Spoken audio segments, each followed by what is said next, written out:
What if I told you that you're leaving hundreds of Aether behind every single run? Most players farm Infernal Hordes wrong, but not you. Not after this video. I'm going to show you exactly how to grind 1,000 plus Aether in every Infernal Hordes run, pick the best upgrades, and open the right chests. And the best part is while you are doing this, you can grind billions quickly. Let me explain.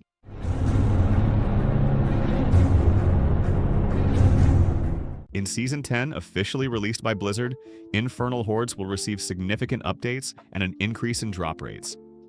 As a result, Infernal Hordes will become one of the main farming sources. In this video, I will show you how to use this farming source most effectively. Season 10 Infernal Chaos, Summary and Gameplay Updates. More chaotic and deeper, new blessing and curse choices are available between waves. In addition, there is a 10% chance that the option to continue the run will appear. The difficulty increases, but so do the rewards. More options, more control. There's no longer just one path. There will be branching paths in the middle sections where you can make choices. These features remain the same. High reward chests like the Chaos chest will continue to appear at the end of each run. With the new Chaos power system, transitions within Hordes become more strategic. What will we gain? Increased rewards with Aether and loot. More Aether and materials than standard Hordes. Monsters get more intense. You'll be tested with larger and more diverse enemy groups. Blind choices. Some blessings boost run efficiency, while others may be risky. Making decisions becomes a strategic choice. Why Infernal Hordes matter? Infernal Hordes is also a very important farming method in Season 9, but only if you play it right. The logic behind Infernal Hordes is to farm Aether by killing monsters every turn, and then use the Aether at the end of the run to open chests. A chest containing a legendary item requires 200 Aether, and with the remaining Aether, we either open a chest containing Obdicite materials or a gold chest. Therefore, the more Aether we gather, the higher the loot we receive.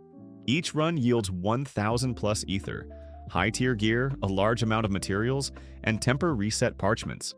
So what's the problem? Most people make random choices and don't open the right chest. This reduces efficiency by 50%. The choices you make during Infernal Hordes directly affect the amount of Aether you obtain. Offering selection, what should you choose for maximum Aether? 1. Key selection, the Exalted Hordes. Plus 25% normal monster damage, 50% faster Aether event spawn. This offering directly speeds up Aether production. You should definitely choose it when it appears. This could be the most valuable selection you make throughout the game, especially if you get it early on. However, its effect diminishes with each selection, so you should not select it more than twice. Second key selection, the Burning Hellborn. Hellfire plus Hellborn combination. When this combination appears, every time there is a Hellfire, Hellborn is spawned, making it the best combination. First priority, Hellborn offerings. Hellborn-focused selections provide the highest yield in terms of Aether gain. But be careful. They don't work on their own. They need to be taken in the right combination. Best combinations. The Summoned Hellborn, the Surging Hellborn, the Burning Hellborn, the Exalted Hellborn. Note: Invigorating Hellborn is useless, and Bursting Fiends steals Hellborn kills, so avoid it.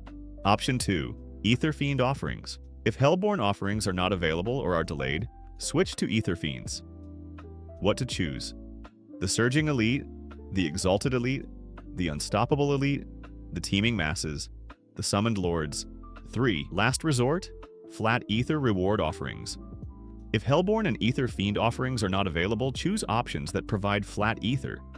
Safe options: the Enfeebled Withered Wanderer, Exalted Council, Fell Council Kill, the Stalking Devil, Infernal Butcher. Things to avoid: you should not select the Exalted Hordes more than twice.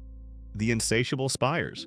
Soul Spires grant 2 times Aether, but you should definitely not select the Soul Spires required 2 times kills option. Stay away from options that don't grant you Aether, for example. The Gorging Masses. Slaying Etheric Mass slows you, but while slowed this way, you have unlimited resources. The Corrupting Spires. Soul Spires pull foes inward. The Bursting Fiends.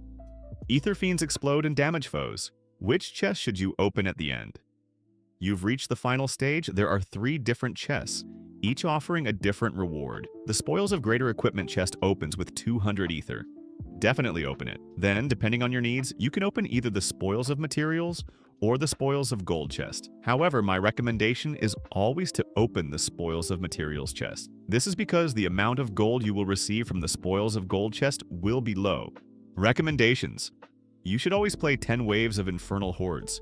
Each wave lasts 1 minute. If you have a class that farms quickly, Infernal Hordes are perfect for you. Especially area damage builds, Hydra Sorcerer, Quill Volley Spiritborn have much faster clearing power. This means more Aether gain. It's better to enter with a party of 4. As the number of players increases, so does the number of monsters that spawn, meaning more Aether. If you have a build that can clear the entire map alone, you can open a service through Diablo trade and earn 2 to 3 billion per run per person, allowing you to both farm and accumulate money very quickly. If you don't know how to use Diablo trade, I've shared a very detailed video about it on my channel. Be sure to check it out. I've also shared a sorcerer build that can clear Infernal Hordes very quickly on your own. If you like, you can watch it and create a similar build. Soon, I'll be sharing builds for other classes as well.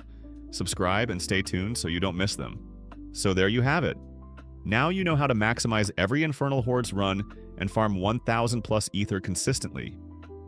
Stop wasting runs. Start farming smart. If this guide helped you, drop a like, subscribe, and let me know your favorite upgrade combo in the comments. More game-breaking builds and farming tips coming soon. Goodbye.